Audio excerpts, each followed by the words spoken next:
অনেক দূর এগিয়ে যায়।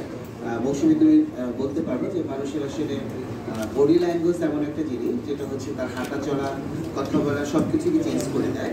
এবং বাংলাদেশের বহু নৃত্যশিল্পী তারকা যারা পরে অভিনয় এসেছে বা সিনেমায় এসেছে এবং তারা অন্য সবার থেকে অনেক বেশি বেশি ভালো করেছে এবং সেটার প্রমাণ আপনারা জানতে পারেন।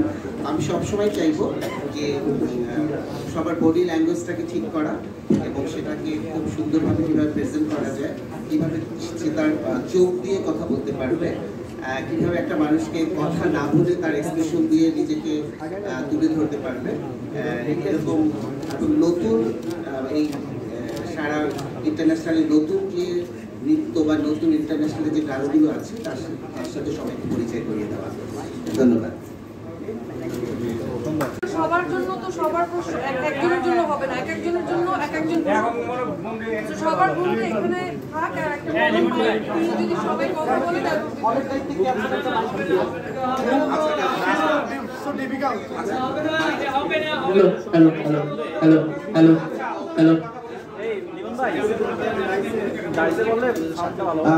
আমরা একটু কাইন্ডলি কষ্ট করে ডান্স সেই যে বলতে হবে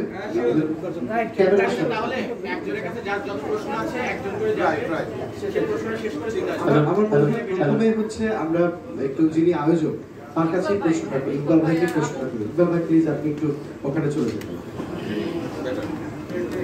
প্রশ্ন নেই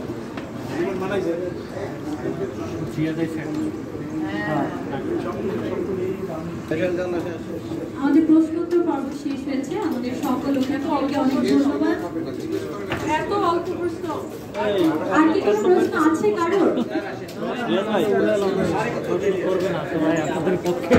আমাদের অতিথিবৃন্দদেরকে এবং আপনাদের সকলকে অনেক ধন্যবাদ আমাদের সাথে আজকে যুক্ত হওয়ার জন্য।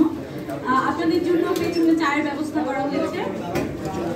আমাদের এই বিউটি পেজেন্টটি একটু আনকমন এবং ওনাদের ইচ্ছাটা আসলে বোঝা যাচ্ছে যে টাকা ছাড়া রেজিস্ট্রেশন করে, এরকম কিন্তু সচরাচর দেখা যায়। তো আমি আমার দর্শকদেরকে বলবো কেউ এই সুযোগ মিস করবেন না। যাদের মনের মধ্যে একটু প্যাশন আছে নিজেকে তুলে ধরার, আপনারা সকলে রেজিস্ট্রেশন করবেন, আমাদের সাথে যুক্ত হবেন। মিস এবং মিসেস এলিগেন্স বাংলাদেশ এগিয়ে যাবে, অ্যাচিভ করবে তার গোল এবং তুলে আনবে আমাদের মধ্যে থেকে মৌসুমী হামিদ এবং মলিয়াপুর মতো আর অনেক অনেক উজ্জ্বল নক্ষত্রকে। এই শুভকামনা জানিয়ে আজকে